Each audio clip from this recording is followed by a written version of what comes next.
My in-laws demanded that we hand over our house to my sister-in-law because otherwise she and her kids would be homeless, even if it meant making my own kids homeless. Posted by you/throw that asterisk. Throwaway for obvious reasons. This happened 2 nights ago, and I'm still feeling some type of way about it.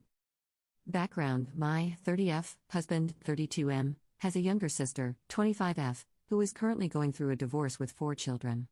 My husband and I also have 4 children. We live on a very quiet country back road in our little town, with his family being the only other residents on the road. Both of his sisters, their families, and his parents all live within walking distance of our house. My husband and I have been married for 7 years and have 4 young children. He bought the land we live on from his parents when he was 18, and when we got married, we built a house on it. We designed our house with a big family in mind and intended for it to be our forever home. Moving or looking elsewhere has never been a consideration. My sister-in-law is struggling, to say the least. She was in a very toxic relationship with her ex, contributing just as much to the toxicity as he did. He filed for divorce, moved out, and left their 4 kids with her. 2 nights ago, my mother-in-law called my husband and asked if we would come over for a chat. When we arrived, my in-laws and sister-in-law were sitting on the couch like they were staging some kind of intervention. It was just really strange. My mother-in-law didn't beat around the bush. She explained that my sister-in-law's ex was getting the house in the divorce and that she and the kids would be homeless within the month if we didn't give her our home. It honestly took me a second to comprehend what she had just said because it was so out of left field. My husband didn't need that second. He looked them dead in the eyes and simply said, "No." My in-laws started saying things like, "You guys don't need all that house, you guys can move into one of the new neighborhoods in town, and, you guys can just build a new house." I offered to open up our playroom and guest bedroom to them until they could find somewhere to live. We have air mattresses, and the guest room has a full bath, but apparently, that was not good enough. That's when we got up and left. As we walked out, they began yelling after us, saying we don't care about the children, that family helps family, and that we're being greedy and selfish, etc. Honestly, I'm so proud of how we reacted because my first instinct was to go off and say some hurtful things. Instead, we just went home, to our home. We love my sister-in-law's kids and obviously don't want them to be homeless, but they don't need my house at the expense of my own children and family. I don't see why my sister-in-law's family deserves my home. What about my kids? Now my in-laws are calling and texting, saying we don't care about the kids, that we're selfish and greedy, and that we're making her homeless. Relevant comments. Commenter. Every divorce I am familiar with requires whoever got the house to either sell it or buy out their former partner within a specified period. Unless your sister made 0 contributions to the mortgage or is receiving a payout, she has or will have money to find another place. In the interim, her parents are free to give her their home, and they can move into one of the new neighborhoods in town or just build a new house. Either your sister-in-law has the world's most incompetent attorney, or she has never contributed to her marital assets. Either way, it's not your problem to solve. Ops response. She has never had a job. She was a stay-at-home mom during their marriage, and before that, she was just a stay-at-home daughter, so she definitely didn't contribute. As far as I can understand from the tidbits of information they're sharing, she cannot buy it from him, because she has no money, and the in-laws can't afford both it and their own mortgage, so she would have no way to continue paying for it. But yeah, they're more than welcome to give her their house and go buy another. Commenter 2. Do not let them into your home. As evident from your meeting, they feel entitled to your home and would conspire against you with other family members. Letting them in could create a myriad of issues, including them potentially trying to take over more of the space and even changing the locks. Ops response. My offer of the guest bedroom for my sister-in-law has been rescinded, full stop. The kids are still welcome because they are innocent in this, but as of right now, any of my husband's family over the age of 5 is not allowed through my front door. Commenter 3. Are they going to buy your husband out, or do they just expect you to move out of a 6-figure investment because his sister is bad at relationships and planning?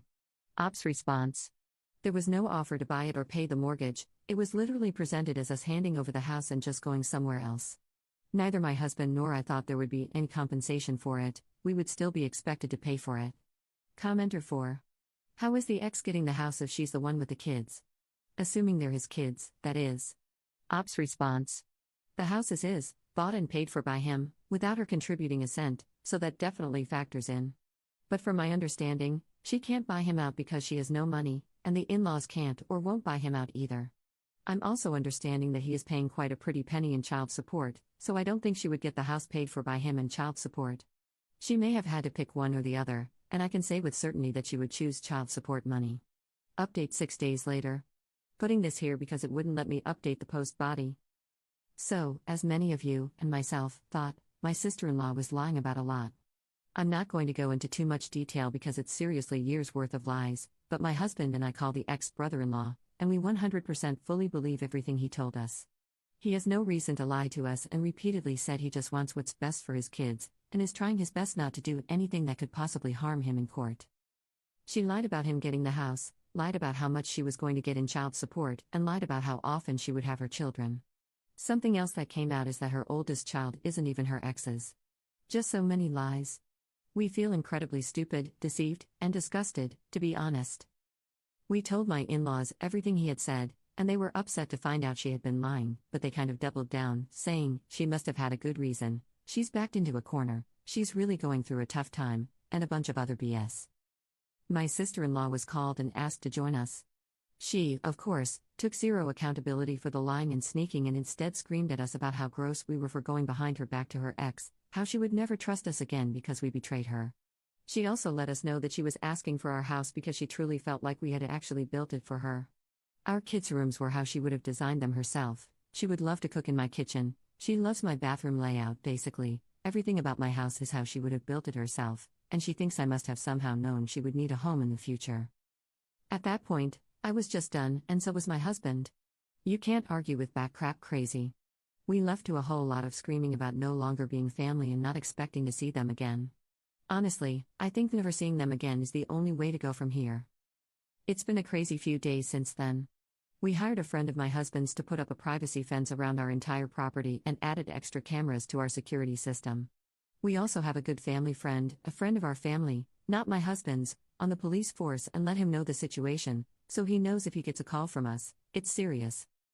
I think my sister-in-law believed she could have my house just because she loved it. That's kind of it. She wanted it, so she thought she deserved it. I guess she was either planning to sell her house at some point or maybe rent it out, I have no idea. I really don't think she had thought it all the way through. She just assumed that if she told us she was losing her house, we would feel obligated to help in the way she wanted.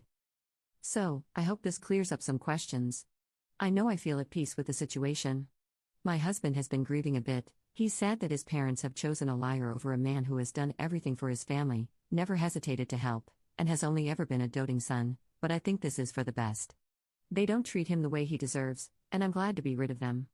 I'm sad for my kids and the situation this puts them in, but my family has enough love for everyone. Thank you to everyone who took the time to comment, message, give advice, and ask questions. Hopefully, you guys won't hear from me again. Relevant comments. Commenter. It's not even a surprise that the sister-in-law was lying.